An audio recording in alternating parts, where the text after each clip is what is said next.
Halo semua, beberapa waktu yang lalu, Bapak Gracia Pelo membuat video di channel Inyo Manis yang berjudul Quran Bukan Kitab Sejarah. Kisah Injil Zaman Musa, Quran Al-Araf 157. Apa yang dipaparkan oleh Gracia Pelo di dalam video itu sudah sangat bagus.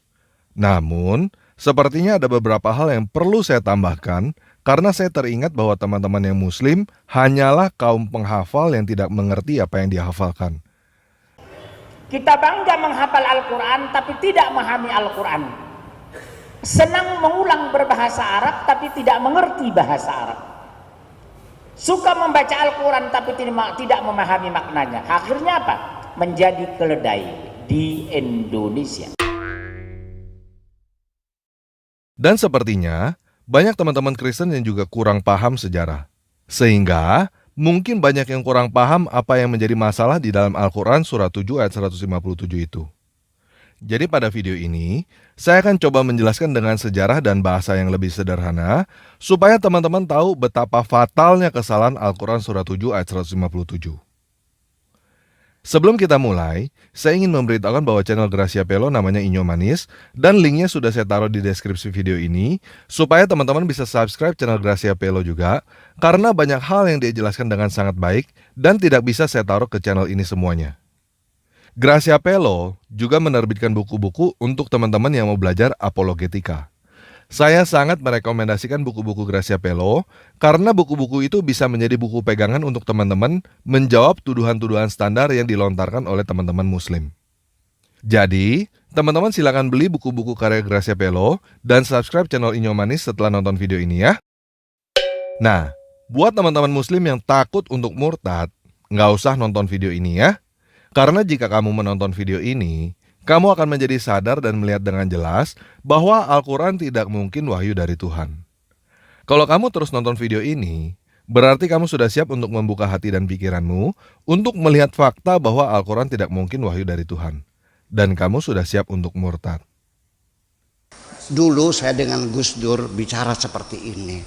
Kata Gus Dur, ya memang begitu Pak Sakur. Saya ini beragama kayak pegang bara. Dilepas nggak boleh, dipegang saya sakit. Ya kan artinya. Oleh karena itu yuk sekarang kita berpikir. Jangan takut murtad dong. Daripada kamu mempercayai sesuatu yang tidak benar. Betul nggak? Ya iya, berpikir kritis. Selama ini kita dididik beragama ini dengan cara pejamkan matamu, matikan lampu, tutup jendela, kunci pintu. Yakinlah begitu caranya.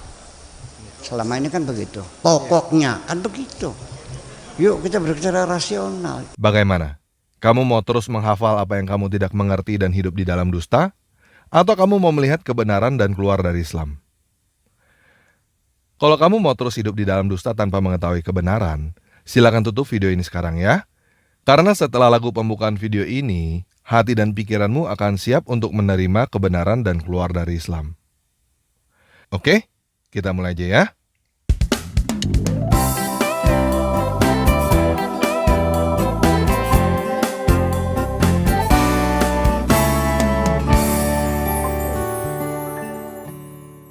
Nah, pertama kita belajar sejarah dulu ya. Perhitungan tahun Masehi yang kita gunakan adalah tahun Mesias. Artinya, tahun yang dihitung sejak kelahiran Yesus Kristus Sang Mesias. Jadi, peristiwa Yesus disalibkan dan bangkit dari kematian terjadi pada tahun 30-an. Injil Markus diperkirakan ditulis pada tahun 60-an, 30 tahun setelah Yesus naik ke surga. Injil Matius dan Lukas diperkirakan ditulis pada tahun 80-an, 50 tahun setelah Yesus naik ke surga. Injil Yohanes diperkirakan ditulis pada tahun 90-an, 60 tahun setelah Yesus naik ke surga. Yohanes adalah murid Yesus yang paling terakhir meninggal, dan dia adalah saksi mata atas segala peristiwa yang terjadi pada Yesus. Jadi, Injil Matius, Markus, dan Lukas sudah beredar di kalangan gereja ketika Yohanes masih hidup. Jika ada kesaksian yang keliru, sudah pasti Yohanes akan menulis surat atau buku kepada gereja-gereja pada saat itu yang isinya adalah bantahan atas buku-buku yang ada. Kenyataannya, Yohanes tidak membantah kesaksian yang tertulis pada buku-buku itu. Dia bahkan menegaskannya pada buku Injil Yohanes yang dia tulis, supaya gereja-gereja lebih memahami apa yang disampaikan di dalam buku-buku Injil yang lainnya. Nah, biasanya teman-teman yang Muslim bertanya, mana Injil Yesus yang asli? Jadi sekarang saya mau memberikan jawaban kepada teman-teman yang Muslim begini. Yesus bukan tukang jualan buku yang turun gedebuk dari langit. Dan Injil bukan kata yang berasal dari bahasa Arab. Kata Injil berasal dari bahasa Yunani Evangelion yang diserap ke dalam bahasa Arab. Eu artinya baik. Angelion artinya adalah berita atau kabar. Angelos artinya adalah pembawa berita atau pembawa kabar. Bahasa Ibrani angelos adalah malaki yang diserap ke dalam bahasa Arab lalu ke bahasa Indonesia menjadi malaikat. Kata angelos ini juga yang diserap ke dalam bahasa Inggris angel. Jadi, Evangelion atau Injil itu artinya adalah berita baik atau kabar baik. Bukan judul buku yang turun gedebuk dari langit yang tidak seorang pun tahu apa artinya. Nah, apa Injilnya? Apa kabar baiknya? Kabar baiknya adalah Yesus Kristus bangkit dari kematian dan naik ke sorga untuk mempersiapkan tempat bagi orang-orang yang percaya kepada Dia. Injil Matius, Markus, Lukas, Yohanes adalah buku-buku kesaksian tentang kabar baik itu.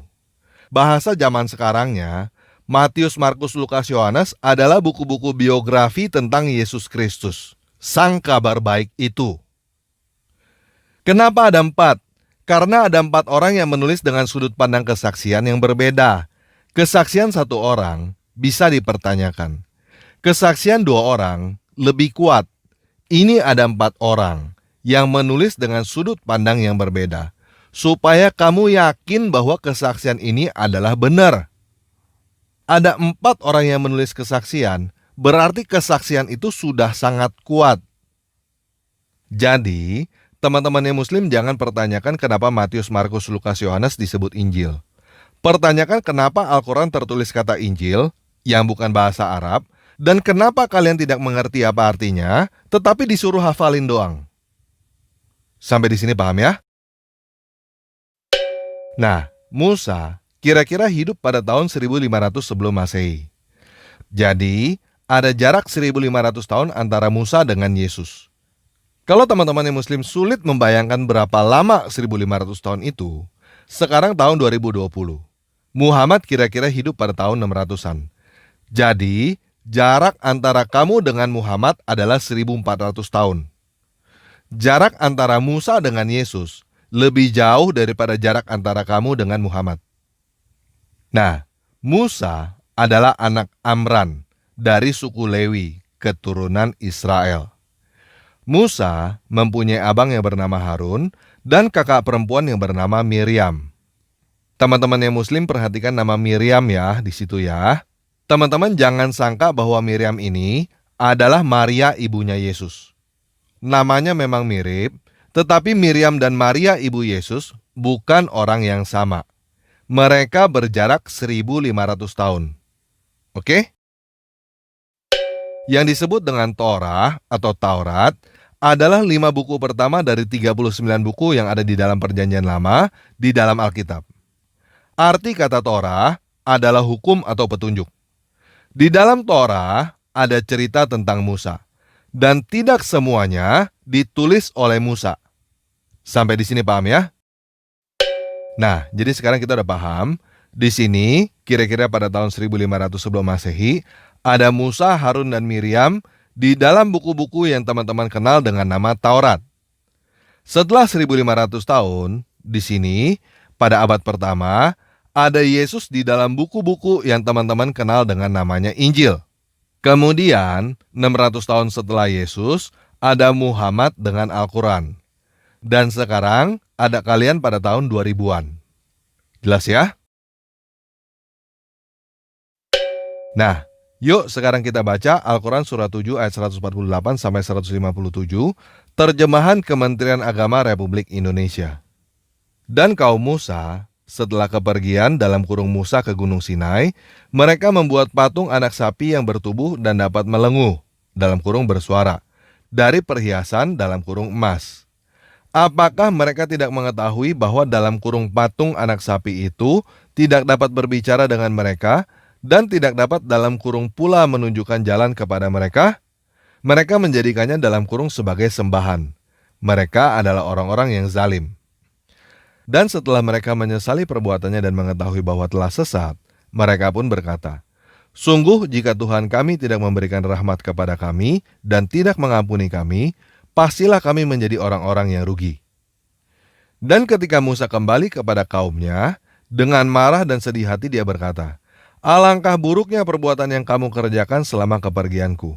Apakah kamu hendak mendahului janji Tuhanmu?"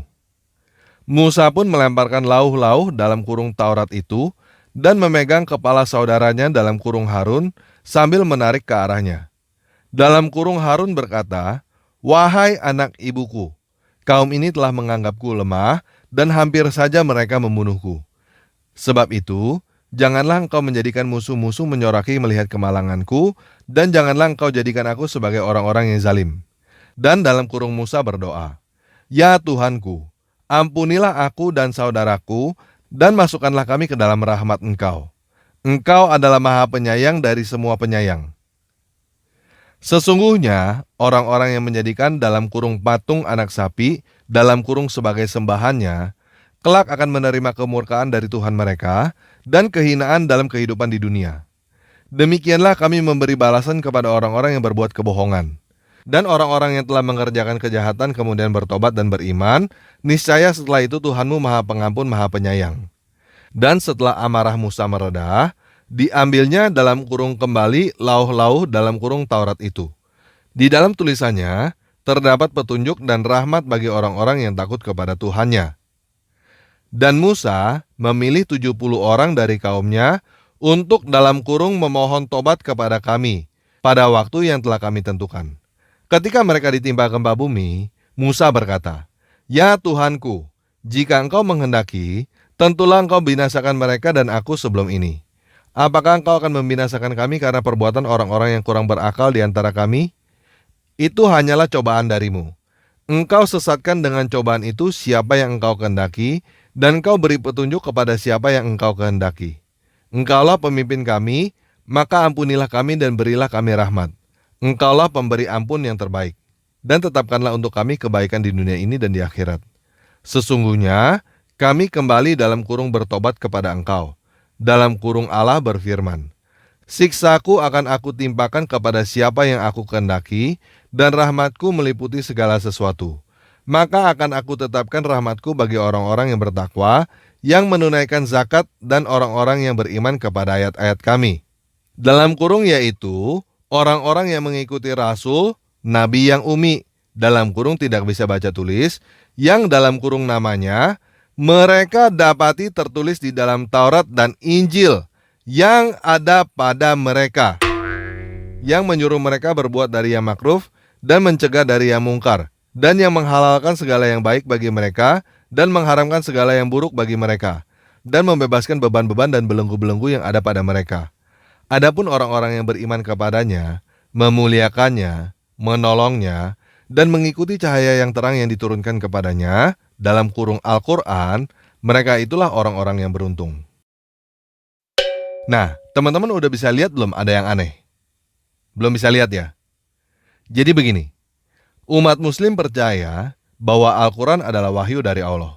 Al-Quran surat 7 ayat 148-157 ini diklaim sebagai informasi langsung dari Allah melalui Jibril, melalui Muhammad kepada umat muslim. Pada ayat 156-157 diceritakan bahwa Allah berkata kepada Musa pada tahun 1500 sebelum Masehi bahwa Allah memberikan rahmat kepada orang-orang yang mengikuti Rasul, Nabi yang umi, yang namanya mereka dapati tertulis dalam Taurat dan Injil yang ada pada mereka. Siapa mereka yang dimaksud? Orang-orang Israel pada zaman Musa. Udah bisa melihat ada kesalahan yang fatal gak di situ? Taurat dan Injil yang ada pada orang-orang yang hidup di zaman Musa. Masih belum bisa lihat juga? Saya perjelas sekali lagi ya. Injil yang ada pada orang-orang yang hidup di zaman Musa. Emangnya pada zaman Musa udah ada Injil? Ayat ini Seperti saya berkata kepada kamu, para pengikut Muhammad mengerti apa yang mereka ketik di dalam ponsel yang ada pada mereka. Emangnya di zaman Muhammad udah ada ponsel? Hah? Apa? Kamu nggak tahu apakah di zaman Muhammad udah ada ponsel? Aduh, kasihan deh kamu. Di zaman Muhammad itu belum ada yang namanya ponsel. Begitu juga di zaman Musa, belum ada yang namanya Injil. Jadi begini guys, Muhammad tidak mengerti sejarah. Dia menyangka bahwa Maria ibu Yesus adalah orang yang sama dengan Miriam kakaknya Musa. Dia menyangka bahwa Yesus adalah anaknya Miriam, cucu Amran. Dia menyangka bahwa Musa dan Yesus hidup sejaman guys. Dia kira Yesus itu adalah ponakannya Musa. Makanya di dalam surah 7 ayat 157 disebutkan bahwa Taurat dan Injil yang ada pada orang-orang di zaman Musa.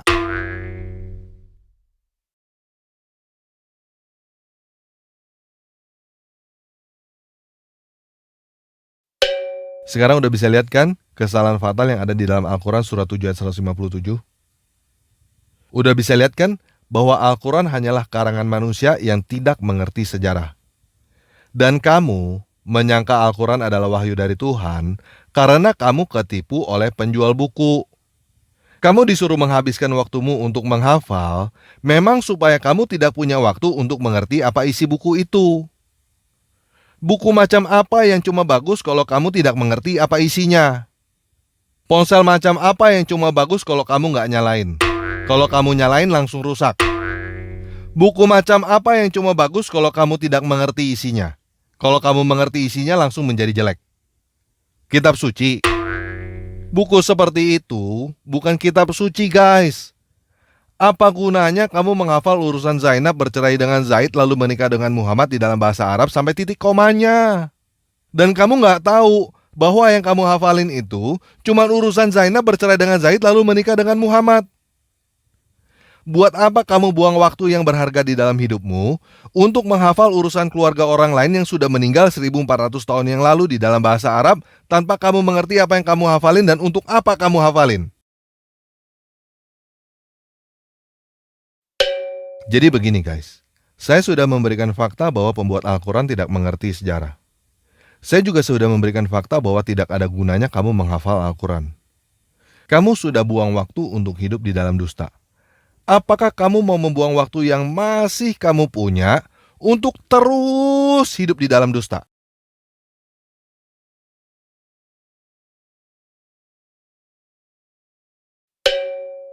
Kalau kamu sudah sadar bahwa Al-Quran bukan wahyu dari Tuhan, silakan ketik saya keluar dari Islam pada kolom komentar di bawah video ini setelah video ini selesai ya.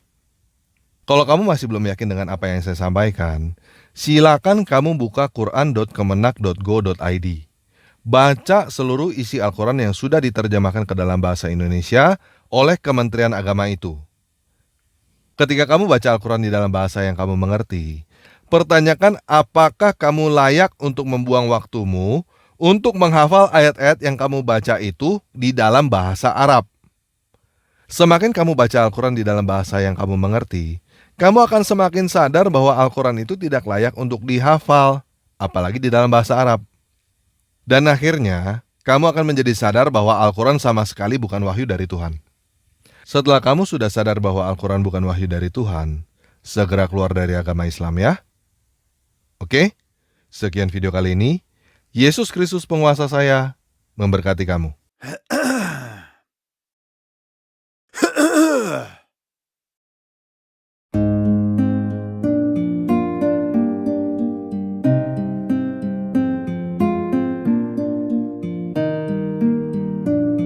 Bapa kami yang di surga,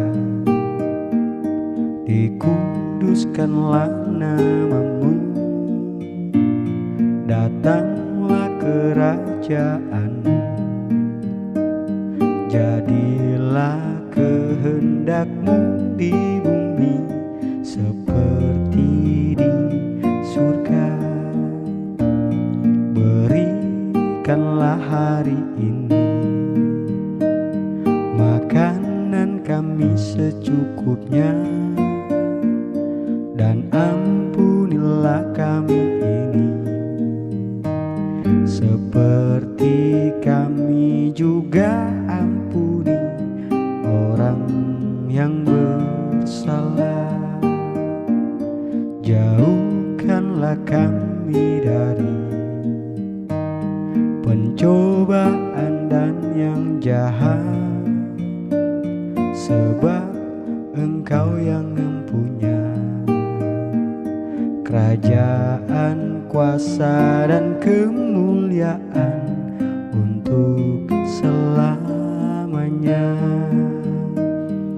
Walaupun ku tak mengerti segala rencanamu, namun ku kan percaya rancanganmu